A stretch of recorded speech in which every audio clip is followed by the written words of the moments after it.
sanctions and all that. But people, Nigerians, are still calling out JAM for whatever reason they felt maybe their words were not giving what they deserve or what they think they deserve, and they're still calling out JAM. And JAM has also not been sleeping. JAM has come up with some discovery, alarming discovery of what transpired, and let's let read it out. Well, so far, JAM has discovered that 4,251 cases of finger bleeding, and what that means is a deliberate manipulation of biometrics checks, and 190 instances of AI-assisted impersonation using image morphing. He went ahead to see if the investigators also found 1,878 false disability claims, widespread forged credentials, multiple national identification number registrations, and evidence of collusion between candidates and organized syndicates. And then there is somewhere that you missed. It said the probe implicated a broad network of facilitators, naming parents, tutorial centers, some schools, and several CBT operators as complicit, while noting that weak legal framework harbored. Now, the same parents. When you made emphasis on parents like it's new, it's no longer because news that the parents are the parents one actually get involved in these things. A few months ago, we talked about this particular school that was during WAEC, where parents took thugs into the school premises and attacked the principal because was not because the child wasn't allowed to cheat. Yeah. So why is it actually news that we still have nuisance as parents? Remember when that conversation went on, I stated clearly that some people don't qualify to be called parents. They don't. Because there are things you expect that when a child does this, you correct the child and expect that that correction, they have imbibed it, and by the next time they come up to take such action, when you think about it, when I did this thing, daddy flogged me. When I did this thing, mommy cautioned me and all that. You stay away from it. You're careful not to ensure that the next beating does not come. That is for parents that actually spank. Or for those persons, they will tell you you are grounded, no phone for 1 week, no TV, no playing outside, and all of those things. Some parents try to use to ensure that their children don't take certain actions or put them on the right path. Parents are not doing justice to their responsibility when it comes to home training. Because if you as a parent, you would take your time to ensure that this child studies and is prepared, why would you enable malpractice when it comes to JAM? What would you not do? That means if the university is porous and they let you in, you will come in and help your child cheat for GST 101 and other subjects in school. Why is that? So it's actually not a surprise that parents are doing this, because if they can start from primary, they can start from secondary, then they can actually go anywhere.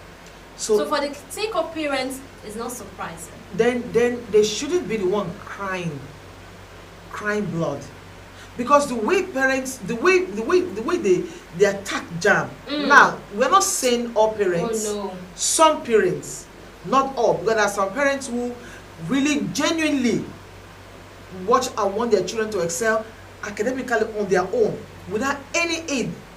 The only aid will be that supplying you the materials that you need. But that you will go the extra mile, tipping someone, doing PR for someone, for your the children writing this JAM, they're between 16 years, 16, 17.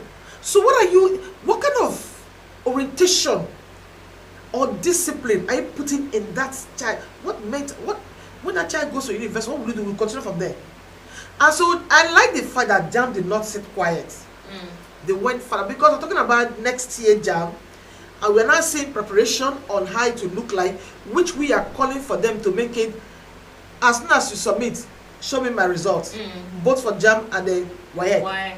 So I want parents to leave the children. It's just like parents also forcing their children to do a particular course just because your neighbor or your friend's daughter or son is in the medical field or is in a law firm or nursing.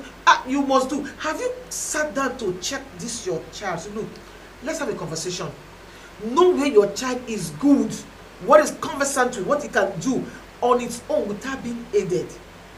But because people like competition, you force this child into doing something that he cannot. Then you start paying money.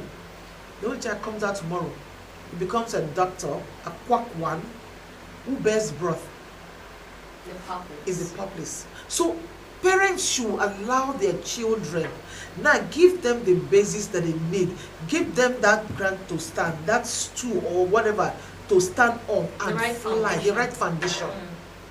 Because look at what Jam is saying. It's alarming that a parent, a mother, a father, it's, I don't know, but I can't fathom myself doing such. What credibility do you have, or what might you have to say, look, my child scored 500 in Jam? You know how some parents will tell you, when during my time. During which time? Then somehow you go and see one result. That has plenty of F. There is no need lying. I love the story of Ben Carson, in the sense that the mother was not educated. According to her, I think, did she even finish primary school or so? But she knew that this thing by myself, I cannot train these children as a single parent. What did she do?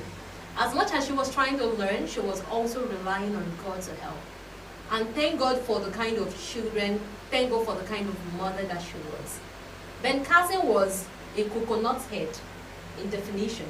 If you read some of his materials, he said he was failing, like nobody's dragging the lowest of the low in class with him. They just know that this is my own terrain. Nobody can drag it with me. So next time when you see the results, you know, who else do you expect to be the last in class, right?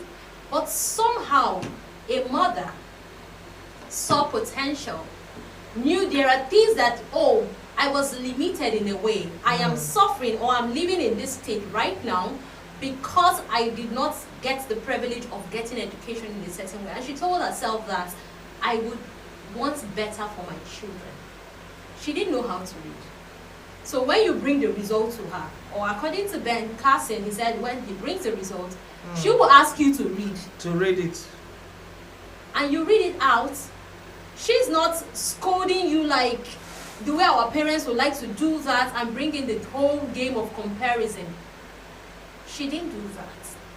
Yes, it was painful, but she knew that she had a role to play. If she does her responsibility, there is no how this child will improve. So we cut down on playtime. You ensure that you finish 2 books a week. She doesn't know how you want to read it though. She did not say you must read this particular subject. Whatsoever interests you, go to the library, pick up 2 materials every week, and you will give me a summary. You know the funny part? I think the children, if they had known that mommy cannot read, they would have played funny. But they didn't know. But they didn't know. So they were geared to do better. And gradually, because he was going into various aspects and reading, when his teacher, he read about something in a book that was not part of the subject. But when he was asked in class, that is talking about rocks and metamorphosis and all of those subjects, he answered a particular question in class, and the teacher was surprised. You, coconut head, you know the answer. The best of the best in class could not answer the question. And when the teacher said, that was beautiful, the child was motivated. And that was gradually he began to do better. So how do I leave this to parents?